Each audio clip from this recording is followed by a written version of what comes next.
Hello everyone and welcome to my General Hospital YouTube channel. I hope everyone is having a wonderful day. Before we begin, please hit the subscribe button and give this video a thumbs up.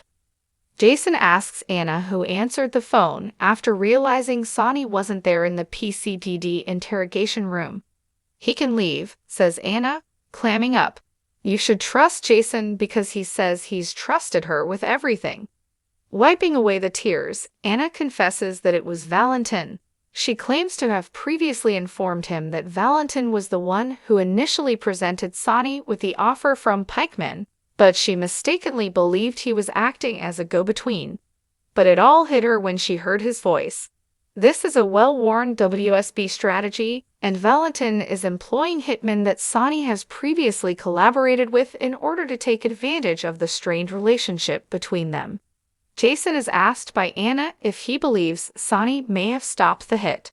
Although he claims to have briefly done so, Sonny is innocent. Sonny is still shielding himself, according to Anna, even though he is far from innocent.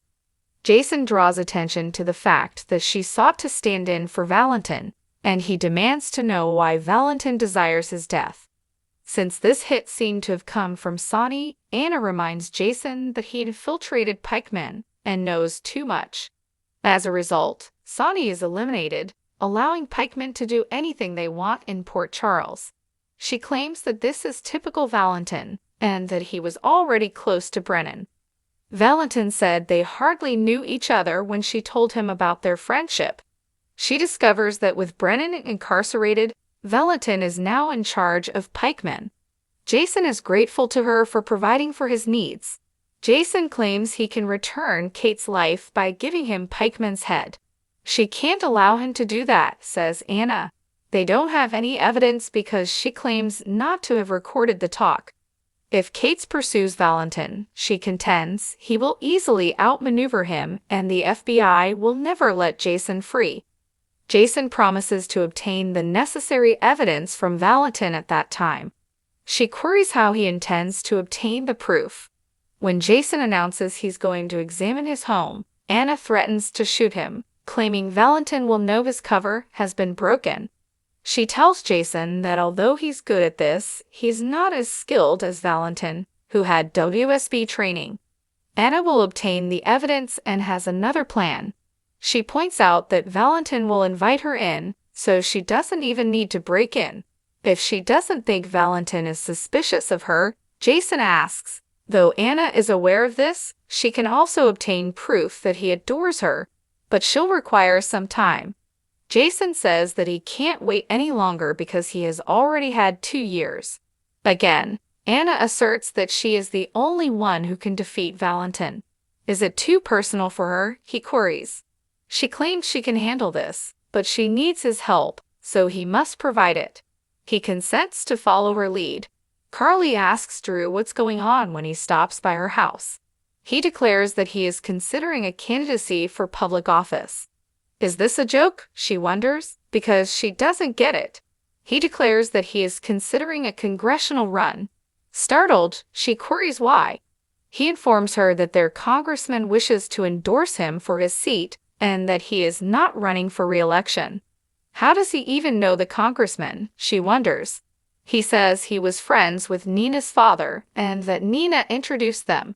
When Nina met with him to propose an urban redevelopment project, he went along with her. After logging on, according to Drew, he advised him to run for office. Carly queries whether he is available to help her persuade him to do it or not. He claims to be aware that the first issue that would arise if he agrees to this is his time in Pentonville. Carly says. How does she feel about Drew mentioning her name as well? He claims that she will receive knocks on her doors. She claims to have Jason in security. She expresses regret for the remark, but she also brings up the fact that Jason is his brother, which links him to organized crime. She claims that he has a slim chance of winning and that this is a big challenge. Though he claims he's still considering his choices, he believes he might help a lot of people. In addition, he claims that his involvement in an urban revitalization project serving his country, and working with a nonprofit that fights cancer serve to balance things out. Oscar would be proud of him, Carly knows. Drew believes that's the reason he needs to do this. Carly advises McConkey to replace him with Drew if that's what he wants. If he burns out and collapses, at least he tried, she says. Drew queries her once again. She says she won't worry because she has a lot of experience responding with no comment. After thanking her, he leaves.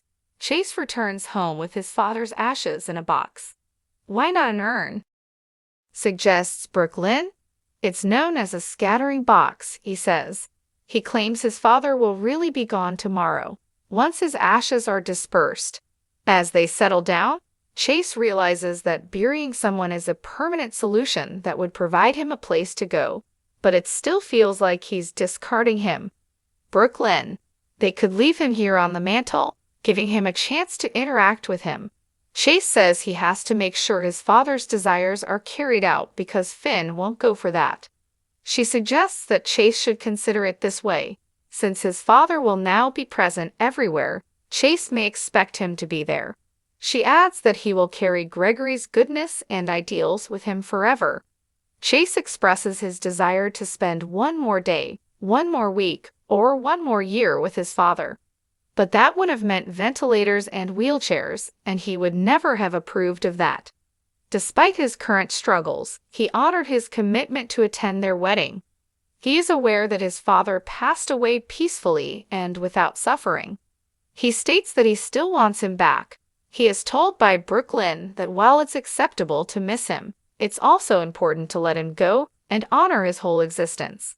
Chase is aware that after learning of his condition, his father tried to make the most of each and every day. He claims that rather than losing the fight against ALS, he prevailed in it. He needs to take his lead, seek pleasure, and not throw it away. It's the most fitting tribute to his father. She concurs. He's a great man, she says, and he got the best traits from his dad. Chase mentions that he might have acquired an ALS propensity as well. Chase maintains he doesn't want her to have to take care of him, but Brooklyn concedes that if that occurs, it happens. She informs him that the likelihood is less than 10%, which might be equivalent to receiving it at random. Heck, she might be the one to get it, she remarks. Is told not to say that by him since he couldn't take it. When she asks if he will support her, he says, in sickness and in health. They stick together no matter what, she says, since they are in this for the long haul. When he does, they share a kiss. Because Aiden cooked Violet's favorite butterscotch brownies, Liz stops by Finn's house with them. He knew tomorrow would be a difficult day and hoped they could be of some assistance. Finn responds that if that's what she's searching for, he hasn't been drinking as she surveys the area. Although it's not what she was searching for, she claims she is here to support and check in with him because she loves him. As they settle down, Finn realizes that what he said to her cannot be undone. All he can do is keep improving and keep going. He clarifies that he will not be drinking again and that he will attend 2 meetings every day. He was dependent on the medications that kept him alive while he looked for a treatment for Blackwoods, not booze. He chose not to drink after getting clean out of caution. According to Finn, alcohol was never the main issue. According to Liz, AA focuses more on how to stay sober and avoid sliding than on identifying the true issue. He acknowledges this and says he didn't want to drink again after discovering his father. Finn promises that he won't take the chance of drinking once more. With a quick glance around, Liz remarks that his dad's absence is truly felt, and she offers to keep him company. Thanking her, he adds he needs more time to himself. She gives him a hug, understanding. They also exchange kisses. He asks her to thank Aiden for the brownies as she says she should head home. She promises to do so and says she'll see him then. Finn is crying as she goes. Finn starts crying hysterically and clutches his father's cane. Kate storms into the warehouse and confronts Sonny. He claims to have some inquiries on Jason Morgan's attempted murder. According to Kate, his troops really messed things up. He chuckles at Jason leaving, saying Sonny has to recruit better people. Diane won't allow Sonny to respond to any more of her queries and labels that as defamation. That's good to hear since it allows Kate's to take Sonny into custody and question him at the PCPD. Diane queries on what basis. He speaks about Jason's attempted murder. Diane recommends that those who attempted to kill Jason be taken into custody. According to Kate's, one of the hitmen has been identified as having ties to a company that Sonny has previously done business with. Diane notes that he omitted the word allegedly, which is, at most, tenuous proof. Diane claims that he will either receive a complaint from her supervisors for harassing her customer, or if he takes some time to reflect, he might come to the realization that he was a bit too quick. They can hold off until the other evidence is received. According to Kate's, by Jagger, Sonny gloats as he turns to go. The finest thing, according to Kate's, is that he will be punished for killing Jason, who was the last of his line of proteges to follow in Karen and Stone's footsteps. It's tragic that he took a young child who had brain problems, made him an enforcer, then turned against him and attempted to murder him. With a smirk, he declares that he looks forward to seeing him in prison permanently. Diane queries if Sonny was truly unrelated to this when Kate's departs. Did she believe Sonny, who claims he had nothing to do with this, was involved? Diane acknowledges this, and she's not the only one. Sonny pays Carly a visit because he has to speak with her directly.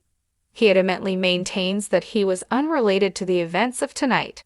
He tells Jason what happened, claiming it wasn't him, and he found out from Brick. He tells her that it wasn't him, even if Kate's believes he ordered the hit and his own attorney doesn't think highly of him. Carly claims that she accepts him. He tells Jason that although he didn't try to kill him, he's still upset and wants Jason out of the company. Carly advises Jason to tell himself. She claims that he knows in his heart that Jason is not his enemy. If it were, why is he here? She claims that if he truly thought Jason had turned against him, he wouldn't care if Jason thought he had attempted to kill him. Sonny becomes enraged, declaring that Jason is an FBI informant. According to him, this implies that there is no honor or code, and he refuses to work with him. He leaves irrationally. Thanks for watching. If you like this video, please don't forget to subscribe to my channel and don't miss any updates.